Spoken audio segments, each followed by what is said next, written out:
Hello and welcome. This is Random Roundup, where we talk about nerd culture, pop culture, or anything random that is interesting.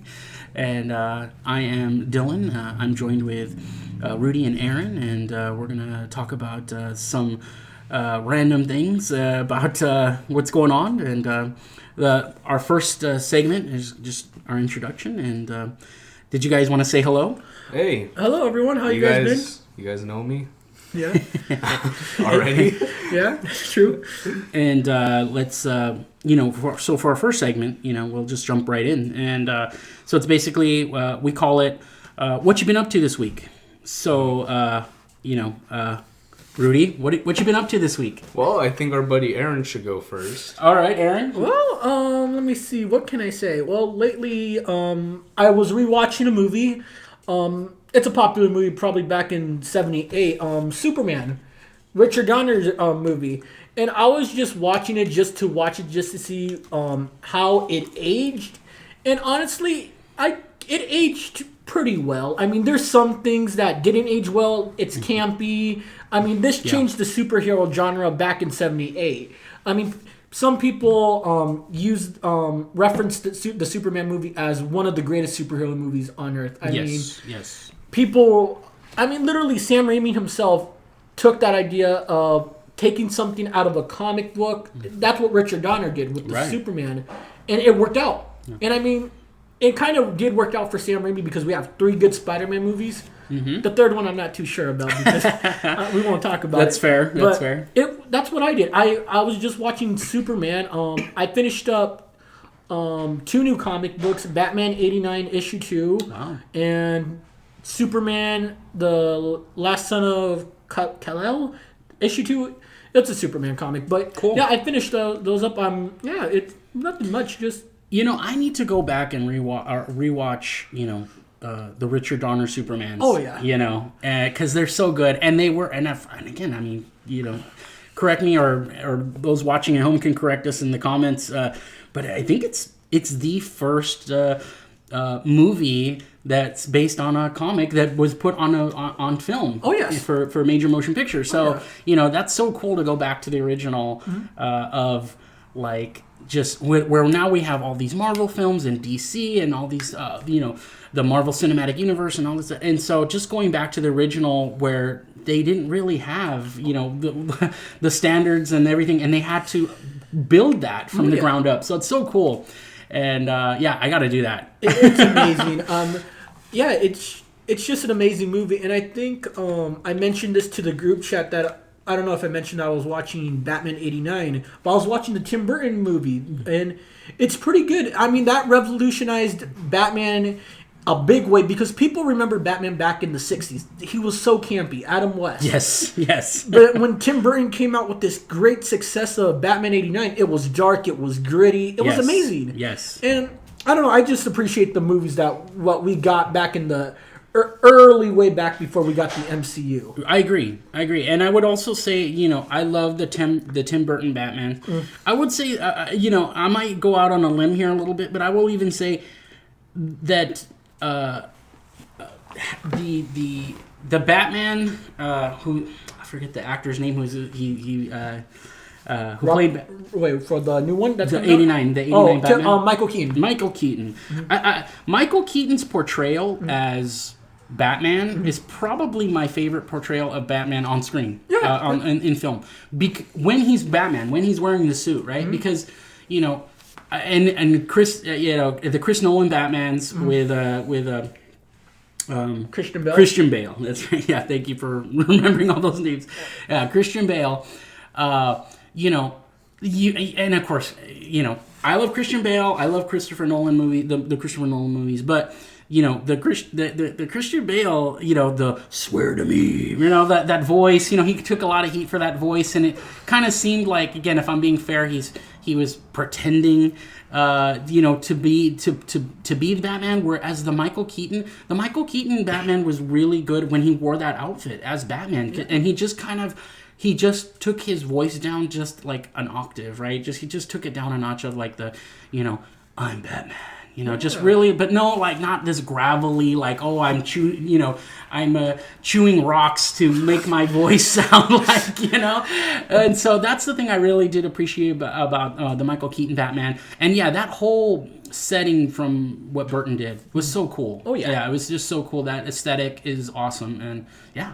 Yeah, sorry, yeah. So I just wanted to jump in on that. Oh no, man, yeah, go ahead. I mean, but yeah, I think that's all I had to do.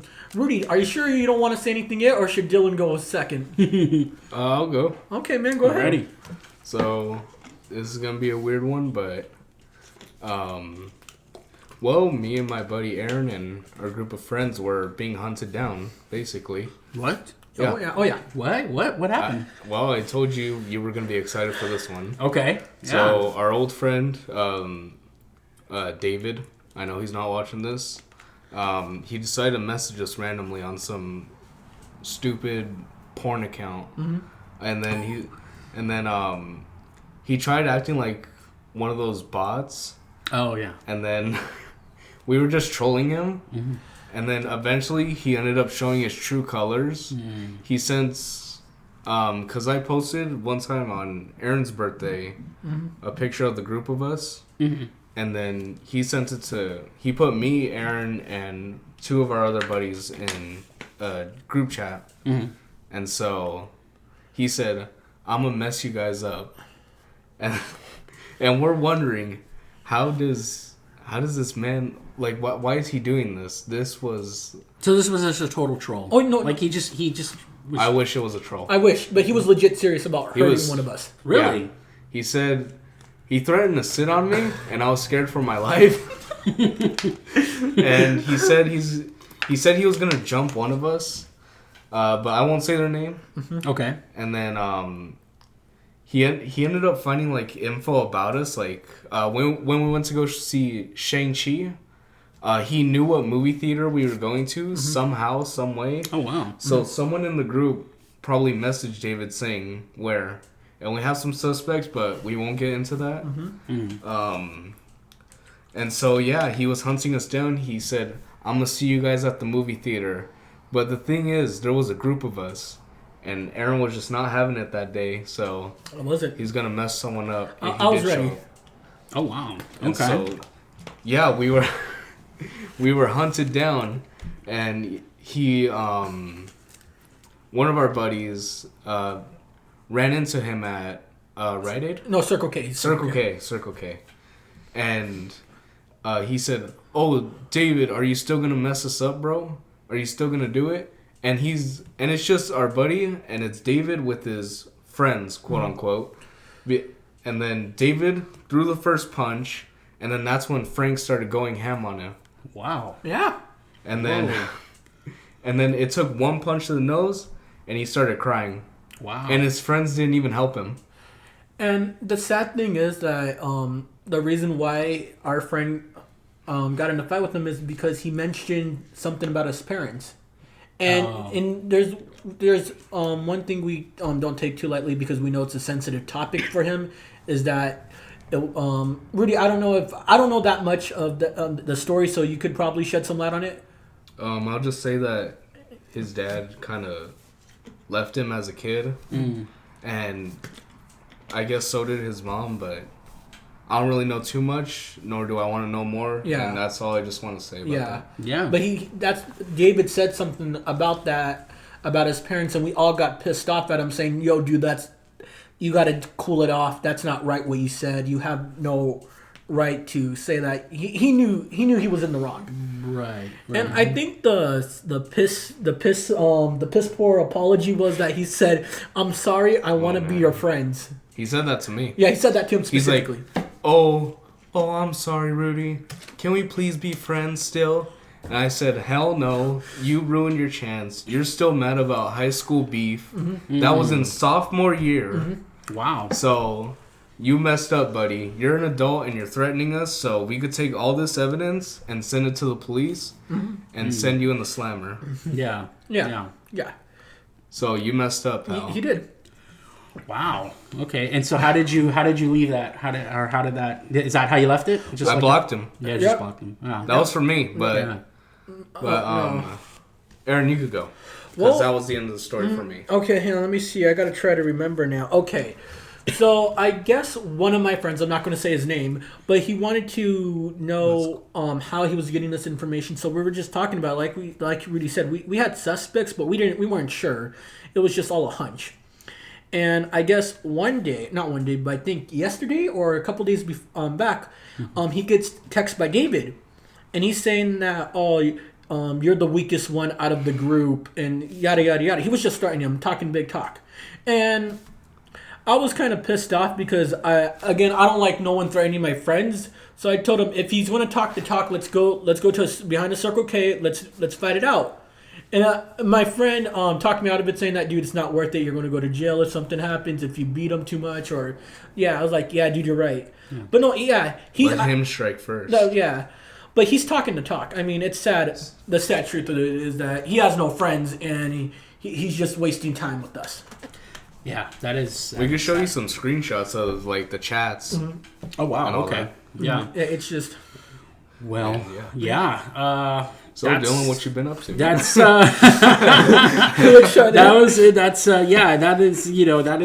that's an interesting week you've had. Now my week is not going to sound as interesting, but Sorry, I should have saved it for last. Yeah, you fellas had an interesting weekend. No, it's all good. So, let's see. What I've been playing. I've been playing. I recently finished a replay of the game Detroit Become Human. So I finished that. How's that? That was pretty fun. That's a fun one. So you play.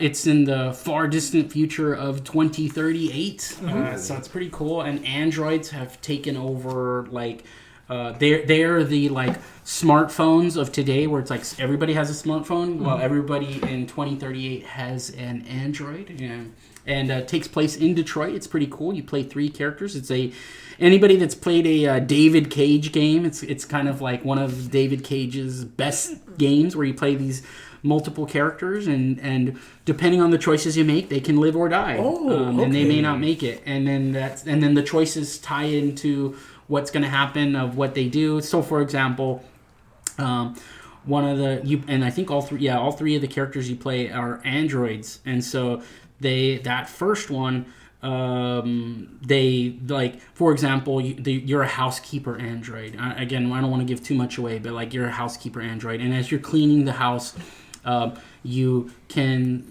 look, or you can find a gun in the house, and then you could later, because that unlocked that option, that if you get into a conflict or something, that android can now pick up the gun because they know where it is, because when they were cleaning the house, right? So later when things, and they become what they call deviant. So that means they reject their programming and become self-aware. Mm-hmm. And so it's actually really interesting. There's some interesting stuff in there about technology and people, and how we treat each other, and how we treat things that we think are not alive, and so it's interesting. It's just really interesting. So I finished that playthrough. I probably will do a later playthrough. Again, it's one of those where I kind of break it out every once in a while because it's kind of fun, and you make some different choices. But I just started a replay of the Star Wars Jedi Fallen Order. Oh, I love that game. Okay. That is really fun. Yeah, so I got it. So I played it when I had a PS4. And now I am so grateful I have a PS5. I'm one of the blessed few who has a PS5. I know how hard it's been to get one. So, I have now replayed. I'm replaying. I just started it today. A few hours of playing the Jedi Fallen Order on PS5, and it is so good. It looks so great on PS5. Oh yeah, because the enhanced upgrade. With the enhanced upgrade, on it, and so it looks really good. I have not played it, so I think it came out in 2019. Yeah, it did. And so December of 2019. December of 2019. So I have not played it since it came out originally, and so I'm having fun. I'm having fun going back in, and that story and how strong that story is. Oh yeah. And meeting all these characters, and I love Cal Kestis, and the characters in there are just so attractive. And so I'm just starting, and maybe next week I'll update you guys on my playthrough on that and kind of maybe more of my takeaways. But I don't know if you guys wanted to jump in on either of those games, or if because I know you guys said you played I love Fallen Order. Yeah, Fallen Order. I've played Fallen Order. I beat the game twice, and now I just need to beat it again with the free DLC they gave out with the red lightsaber and like the Sith outfit. Yes. The Inquisitor outfit. Yes. And I don't know. The game's just amazing because it connects in well with the story of Star Wars itself, and I don't know. I just know like it fits somewhere in between. I'd say years after Episode 3, but years before Episode 4. Okay. Yes. It's just amazing. Oh yeah. So I just watched the intro. I think it's something like. You get a hint that it's basically 5 years after the end of the Clone Wars, I think. Yeah. So, and so it's so good, and I love that, and just the setting and everything, and just Cal Kestis is on the run. He's a those who haven't played the game, you're missing out because you got to play the game. You need to play it. It's amazing. And but just a quick little rundown of the game. So it takes place between the prequel trilogy and the original trilogy, and it's 5 years after the end of the Clone Wars, and approximately. And you play as Cal Kestis. He was a Padawan Jedi in training, and he is in hiding because the Empire and is hunting the remaining Jedi, and it's good, and it's a really great story, and and I'm enjoying my replay of that one. Nice, man. That's good. It's just an amazing story, even though it's such a short game. Oh yeah, but if I'm not wrong, didn't they say they're going to make a second one? Yes, I am so excited. I'm excited for that too. Yeah. And the thing with Cal Kestis is he's not your traditional Jedi because when he was still a Padawan, he was still learning like the basics, of like using the Force and all that. So when he like fights, it's not like a traditional Jedi style. It's like a kind of like a gray Jedi-ish. He's more like I was gonna say aggressive. I agree. Yeah, he's not like it's a little it's because I've just played it like I said for a few of these first couple hours, and I totally agree, Rudy. His fighting style, and those little attention to detail is a little. I'll be honest, it's a little sloppy, right? Yeah. It's a little like but it makes sense because he's a Padawan training, and then later as he gets a little bit better, but he never gets quite as. It gets much better, but not like, he's not a professionally trained Jedi Knight, or Master level. Yeah. But it's totally cool. Yeah, those little details of just his little sloppy fighting a little bit. He kind of, and he gets better and better. But yeah, it's pretty cool. Yeah.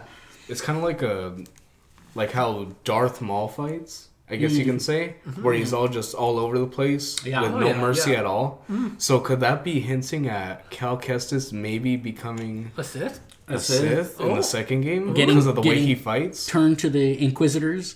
Right? Well, maybe not that, but or just becoming a gray Jedi or a gray Jedi. Yeah. I'm gonna think about that on the next playthrough because or on this playthrough because because you do have those hints. I think in some of his dreams and visions and. And then they even give you the Inquisitor outfit, right? As that, and that's why I was like, oh, I want to get that, and so get the Inquisitor outfit, and there is these little hints that he could turn, and I'm very interested to see the second one, what they're gonna do, and I'm so excited for that. Okay. Well, are you guys ready for the main topic? So I guess we'll move to the next segment. It took us almost 20 minutes, but it was worth it. It was worth it. I'm not going to deny it. It was worth it. Yeah. But so this is the main topic for this week is it's basically TV shows that are really popular, but that have a major issue or a major flaw. And what it is, or what those issues are, and whether it's jumped the shark or whether it's gone too far, and we're just going to talk about that, and I guess I'll go first. Mine is the most popular, the most obvious, basic one ever. But it's pop culture. It's so pop culture, and I grew up with this show. It's The Simpsons, right? And so The Simpsons. I just looked it up. It's on its 33rd season. Oh Lord Jesus, that's a lot of episodes. Yeah, so it's I think the most obvious one is it doesn't have an ending, and it didn't end. And is it going to end? And no, it's not. And now I think as it keeps going, it gets less and less likely that it's going to have a good ending. And so, it's interesting. And so, I think in 33 years, the writing staff, and everybody has changed, and all of that. So even the feel of the show is completely different. Oh yeah, exactly. And so, and of course, just it continuing, and I think it's unfortunate that it didn't end in a better place or on a high note, and so. Actually, my wife Kelly asked me, because I was talking about what we were going to talk about today, and she and she knows, and we love The Simpsons, especially the early stuff. We love The Simpsons, but she actually asked me, well, when should they have ended it? And I thought that was a great question. I was going to ask you that right now. I really was going to ask you that right now. Okay, I think they should have definitely ended it at the Simpsons movie. Oh, that would have been a good ending. That would have been a good. That's ending. Interesting, yeah. Like how South Park could have ended at the South Park movie. Okay. That would have been a great ending. Oh yeah, I agree. I like that. So I did have my own answer to that one. I think it's hard to make a hard line of where they should have ended it. But mine was, or I told my wife that I thought that it should have ended with the episode of the Behind the Laughter. Where they kind of did this kind of broke the fourth wall, kind of laughed at the show, oh, it's this fictitious show or whatever. And I think instead of ending it with and now it's just going to go on and on forever, because if you look at that episode, that's basically what that episode says is, and now this show's doing great and it's going to go on forever and ever. I think they actually said, and this is the end of the show, and now it's wrapped up or whatever. And I thought that would have been kind of a cool way to end it, so you get this funny behind the scenes look at the show, and then it ended. But I actually really like Rudy, your suggestion of the movie. Just end it on the movie, and then I mean, if you think about it, it's perfect because you built up this series, and let's say it's the last season, okay? And they just announced a movie. That would be a perfect way to end everything on a sweet note, too. Yeah, exactly. Yeah. You could wrap up all the loose ends in the movie, too, if you think about it. Yeah. So, I mean, I think they should have... And, Rudy has a good idea. That's a brilliant idea. They should be writing notes down because he has a point, though. Yeah. I mean... Yeah, no, I agree. I mean... Yeah. So mine. That's mine. That's my most obvious one. But okay, bud. I know it. I know that those early seasons so well, and I just I love the show, the humor, everything about it. But it's lost its way, and it's unfortunate. So, that's mine. Who wants to go next? What's their show? And I guess I could go do mine. Right. Okay. The show I chose was the CW The Flash on not CBS, on Channel 5. And what I have a problem with this show is really the later seasons, because you could tell the later seasons they water it down. And what I mean water down, writing wise and acting wise, it just went complete crap. I mean, I wish that they could have ended it at I would say, I don't know, season 5. I think that would have been a good cutaway for the whole show. Yeah. But just them making more and more episodes. I know there's more story that they want to tell, but if they're not getting the right writers to write the show, writing the episodes, then don't do it. I find it pointless. And I think this is for every show, that writing is key to everything. That's what makes a show good. For for example, I don't know if any of you guys seen Quentin Tarantino's Pulp Fiction. Of course. And yes. the writing on Pulp Fiction was so great. Yeah. I mean, I wish that more people took the time to write their scripts than worry about the visual effects. They could worry about that later, or the action scenes. Yeah. I mean, that's what I feel like most of these action shows that I'm watching are lacking, is writing. No, it's true. It's true. And You got a point. I agree. And, I think that, they say this all the time, but, with Tarantino and his movies, is the dialogue is so strong. It is. It's very strong dialogue. And here's the thing. On television shows, because it is expensive and hard to do a lot of action on television shows, although a lot of television shows Pull it off. Or more recently, are doing it better and better. There's still a lot of dialogue, and so that dialogue's got to be good. It's got to be sharp. It's got to, be punchy or interesting, and keep you pulled in. And you're so right, Aaron. That it does. That the dialogue in a lot of these shows is kind of weak, and so. Could you give us? So I have to confess, I was supposed to watch. I haven't watched. I've watched some of the CW shows, and I've heard of some, but I haven't really watched The Flash. I meant to watch it this week to kind of so I could talk a little bit more in depth with you about it, but I was not able to. Don't worry about it. But yeah, can you give me a little bit of an example of? Okay, for let's say the first couple episodes of season 1, there's a story to it. There's a strong story that they're trying to follow, and you could tell they're trying to follow that story, and that's pretty good. I could respect that, the part that they want to try to follow a strong story. But where I have a problem is later in season 7, they're trying to go off random. They're trying to introduce, trying to focus on side characters where it's not really about the side characters. I'm here to watch the main protagonist himself. I don't really. It's cool that you're showing me the important characters, like. There's some characters that I do want to see. For example, I would want to see more Cisco Ramon, more of Caitlin Snow. I don't really need to see a cop doing police work in one episode. Right. I mean, that's not necessary. I mean, show me the important people that I want to see. And so is Flash kind of moving more and more into the background? Is he's not? Yeah, you could say that. You Okay. could say that. And I think in season 7, it's been more like that. It's been more about the side characters than the protagonist, and that's sad for me because I like this show. This show has a special place in my heart, but I will call it out where it's at fault, and they just need to work on it better. I mean, there's a new season that's coming out. Apparently, season 8 is supposed to be the best season, air quotes. I don't know. I don't know if it's going to be good, but I'm going to have high expectations because I know some shows. Some of these shows don't really last that long, and I'm surprised this is lasting 7 seasons. So that's all I gotta say. Yeah, and a lot of the CW shows, I've heard have similar issues. Like I think what is it, the Batgirl show? Is having their issues. They even changed who Batgirl was. Yeah, Batwoman or something like that. Batwoman, yeah, and they changed. They killed off.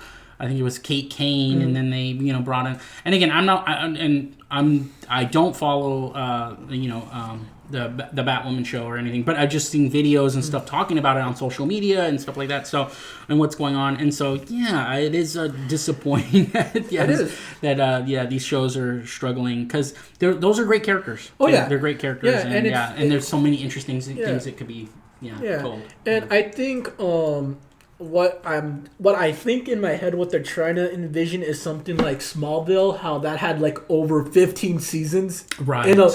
Oh my god, that was ridiculous. Yeah. I know me and my brother Adam, we were watching it and we barely survived up to season 4. Yeah. I mean, it's time consuming. It is. Yeah. And I mean, the writing is all fine and everything, but you could tell where it gets weak in the season. Yeah. Yeah, you could just tell. Like I've been trying to get more into anime, but one of the things they talk about is like the fillers, right? Like they always talk about the fillers, and I love Smallville, especially those early seasons. Yes.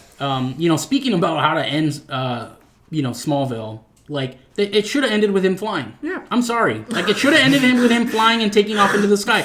Okay, why? Because in the first episode, he's afraid of heights. Yes. He's scared. Yes. He's scared of heights. So that would have been a great place to end it with him flying. Okay, all right. I'm just gonna have. I'm throwing that out there right now. Yeah, Dylan's 2 cents on Smallville. But yeah.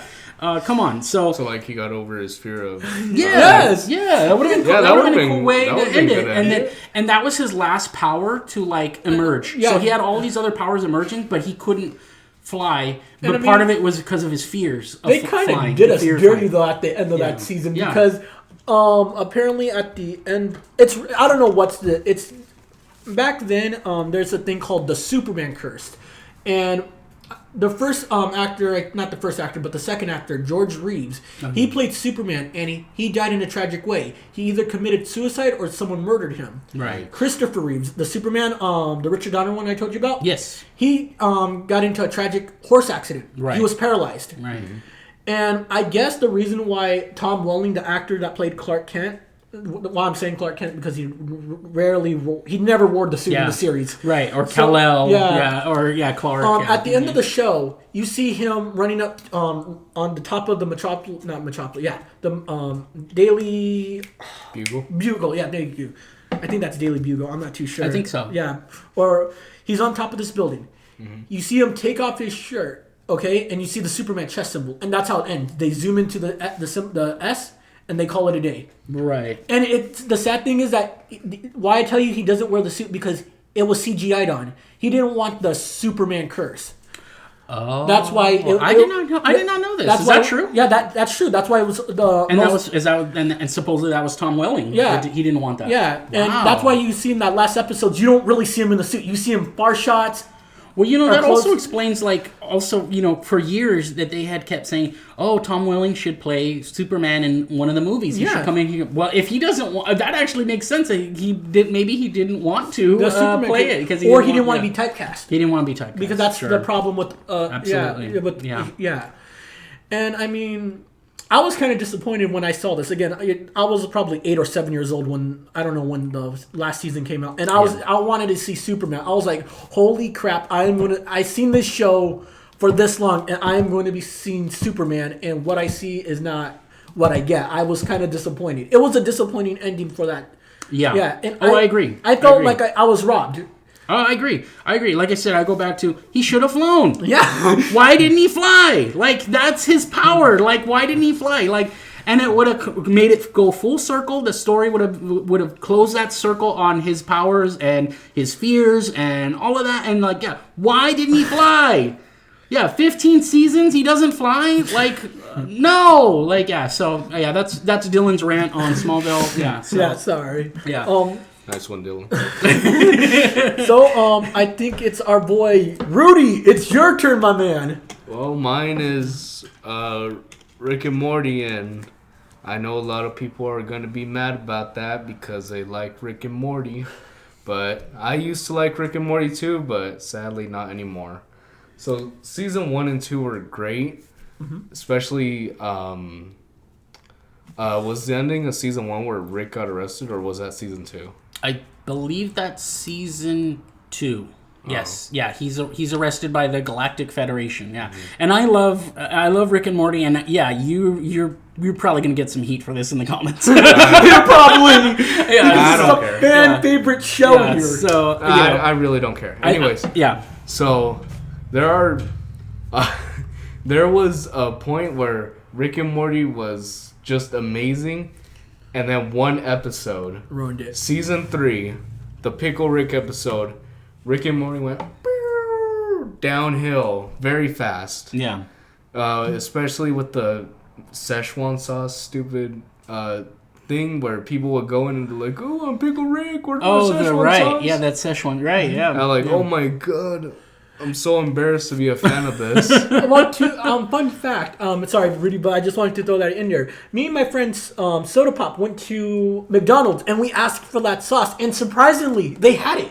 Oh, yeah, I tried it one time. Yeah. Really? It's just a sweeter teriyaki sauce. Yeah, nothing special. Nothing special. I'm curious if they still have it. No, not anymore. No, okay, they phased it out? Yeah. Okay. Sorry, Dylan. You missed your chance. I missed it. All right. Well, You know, I'm gonna have to. I'm gonna have to start my own. Start my own. Start my crusade. Yeah, I'm gonna have to write Dan Harmon. Hey, they took away the Szechuan sauce again, Dan. Like, yeah. So, okay. But yeah, go on, reading. Yeah, continue, my friend. Yeah. But yes, the Pickle Rick episode was really bad.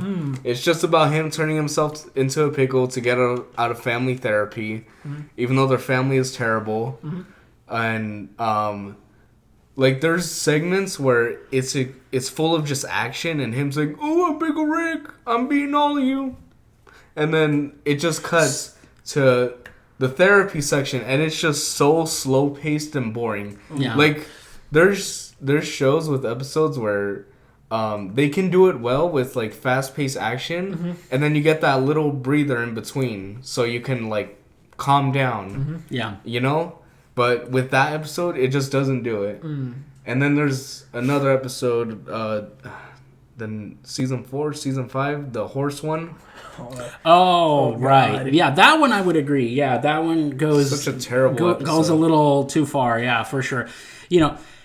I have to, but I have to jump in with the and give a little bit of a defense because we're gonna get some heat on the Pickle. I have to defend Pickle Rick a little bit because a lot of the fans love Pickle Rick, so I'm gonna speak for them. Gonna go, really? No one defended Pickle Rick? Dylan watches Rick and Morty. He didn't defend Pickle Rick. All right, I think Pickle Rick is. I get what you're saying. That it feels like it's kind of spinning its wheels, but. Here's the thing, I would say. I think for a lot of the fans, the Pickle Rick one especially, it's fun. It's a fun adventure, and I liked the like where they call it Solenia, where he's dealing with this crime boss guy, and he's a pickle, and he's taking them all out. And there's some fun action in there, and. I think all that is fun. Oh, and then Jaguar, the like hardcore guy, and he has that showdown with him and all that. So all that, I think, myself included, would say, okay, yeah, it's kind of spinning its wheels. It's not really, maybe it's not doing too much, but it's fun. And that episode is fun with Pickle Rick. And so I gotta throw a little bit of a, throw the Pickle Rick a little bit of a defense. Yeah, the one though with Morty and the little horse pumper thing, that was terrible. That was weird. That was crap. And cringy. Yeah, I watched that in Hawaii. Yeah, and it just ruined my night. Yeah. Okay. Let me throw this in there. Okay, so I was talking to a friend, and we were talking, and I asked her before I did the podcast, or I asked her yesterday, and I asked, would you prefer if Rick and Morty had a strong storyline, or would you prefer more random episodes? And she said she preferred if they had a strong story to it. Right, and I've actually seen an interview with Dan Harmon, and he doesn't like that. He actually likes the random. Yeah, he doesn't want to do strong connected storylines. He likes to do the random adventures, which I kind of get where he's coming from. But it's funny because the season finale, and I know after the Morty and the horse pumping machine, I know why Rudy was like, I'm out. But actually, that season finale, there is a lot of interconnected stories. You get Rick's backstory. You get kind of some big revelations about the family and what's going on, and it is interesting, and it's funny that I think that Dan Harmon kind of. Through the fans a little bit of a, he gave them a little something that they've been wanting. Yeah. And because, it answered a lot of questions. It filled in a lot of those gaps in the backstory and connected things up in an interesting way.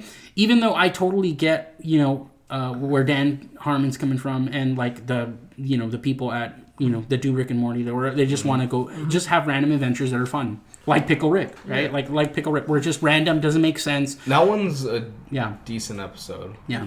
But that other one is just... No, that one I will not defend. Horrible. I'm not going to... People, I'm not defending Morty and the horse pumping... No, the little machine. No, I'm not defending... We have standards. The thing is, in season 1 and 2, Rick was, obviously a smart scientist, but...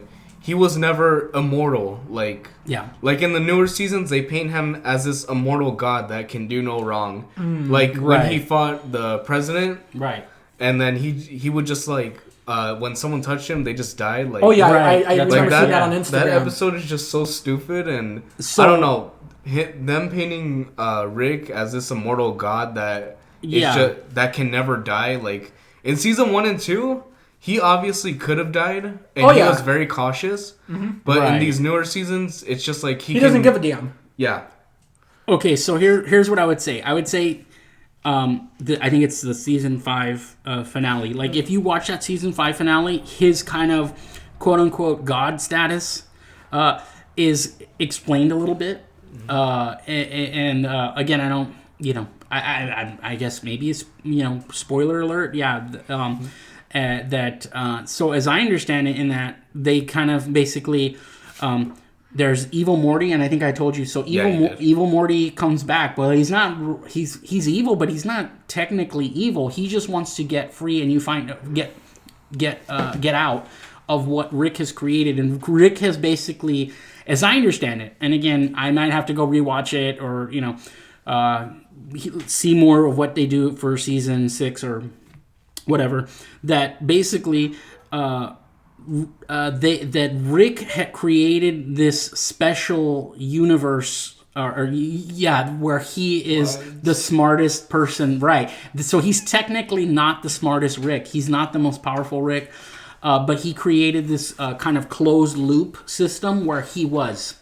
And so that's why he's like, God Emperor of the universe or whatever, right? Like he's the smartest man. Everyone's, he's the smartest man in the universe. He is for him, for that, what I forget what they call it, like the infinite curve or something like that. So he's on that curve as the smartest one.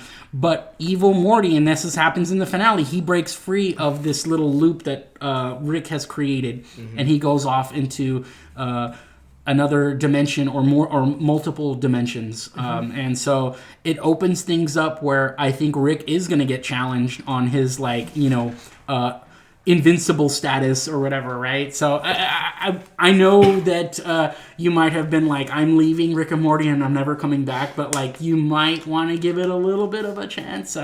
Maybe. So and that's for that's my as a Rick and Morty fan, and me trying to defend it. So I will say that maybe give it a chance. Watch that finale. I feel like that finale is really good. Answers a lot of stuff, and it is. Rick is. I will say it. Rick is a jerk. He is. He's terrible. Except Doofus Rick. Doofus Rick is great. Yeah, he is. But in the finale, they do a really good job of not excusing what Rick has done and how he is, but maybe explaining why he is the way he is, which is interesting. And so he's not off the hook. I think he's a bad example. He's a terrible person who has used and abused his family and a lot of people and a lot of things. But yeah, there is a reason for that. And even this thing with him creating this weird little loop where he's the most powerful being or whatever is insane and selfish too, right? Like it's this really... So again, if I'm throwing Dan Harmon a bone here and I'm saying, I think Dan Harmon and the writers are smart enough to know, Rick is terrible. And he will...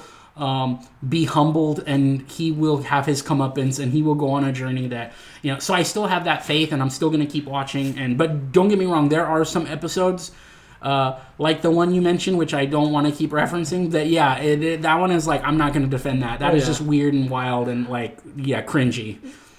Well, okay, so if you guys would have to say, because we're talking about how long TV shows are trying to last, and what would you guys say would be an appropriate time to cut this show off? I know. I got 2 examples. Okay. Go ahead, my man. Chowder. Remember Chowder? Yeah. It only had 2 seasons, but it had a great finale where Chowder grows up, he becomes a chef, and then he has his own apprentice, like how Mung Dal did. And it's just such a great show. It was so ahead of its time, and... I just want Chowder to come back. But wait, what you got? You got to fill in the blanks for me. Chowder. What is Chowder? It's It's a cartoon. it back was in on 2000. Cartoon, it was like in the early 2000s. It was about a chef and his apprentice, and he would just teach him like, how to cook these random wacky food names. Okay.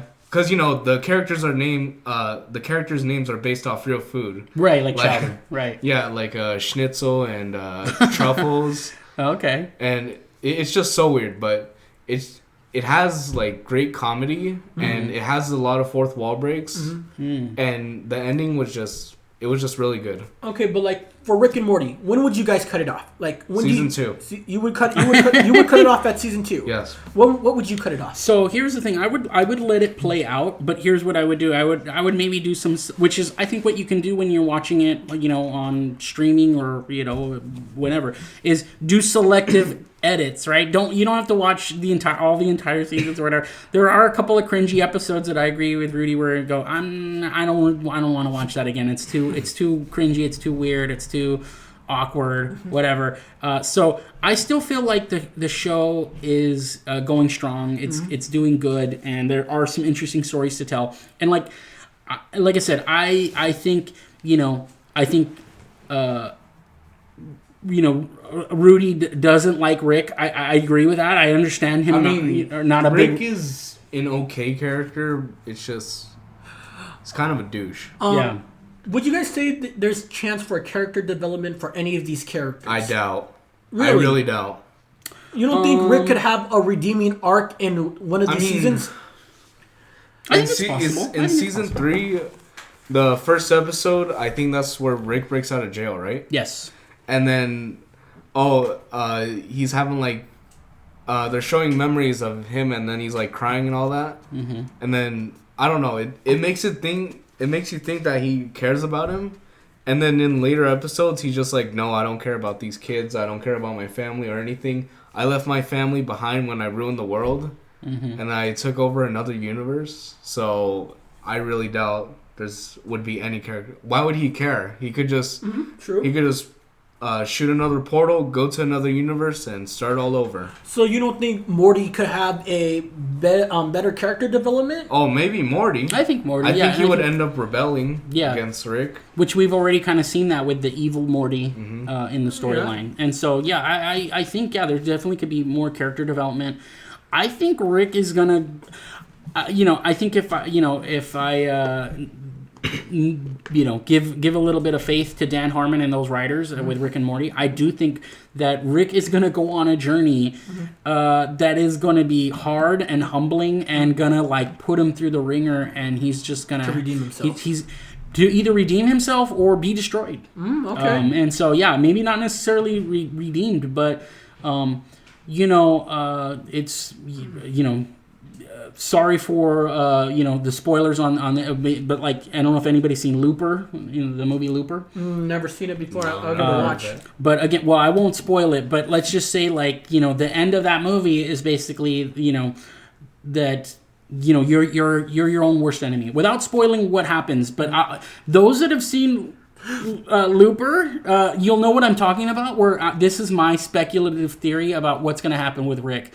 Or where Rick is going. That ending with what that character does, I think there's going to be something similar that Rick. That's my theory of what Rick is going to do when he realizes how much damage he has caused to himself, his family, the universe, everything. Right? Like he's done so much damage. So.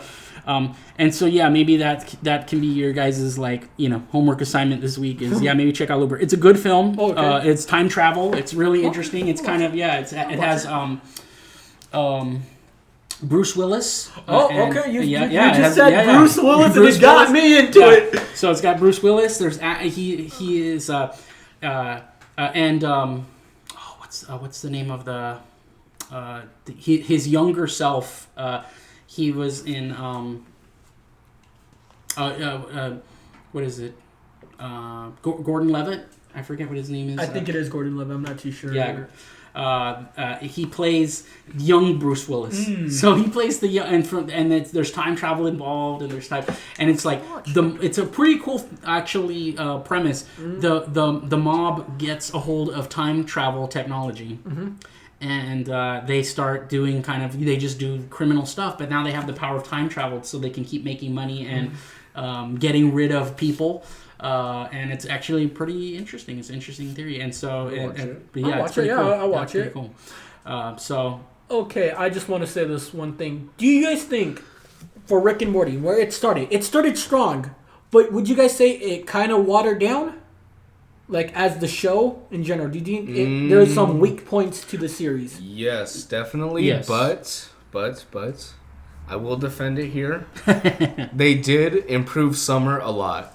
Yeah, they really did improve Summer a lot. Now she's going on adventures with Rick and Morty, and it's just so cool to see her in action. Mm-hmm. Yeah, and I like and to go along with what you're saying, I actually feel like they also improved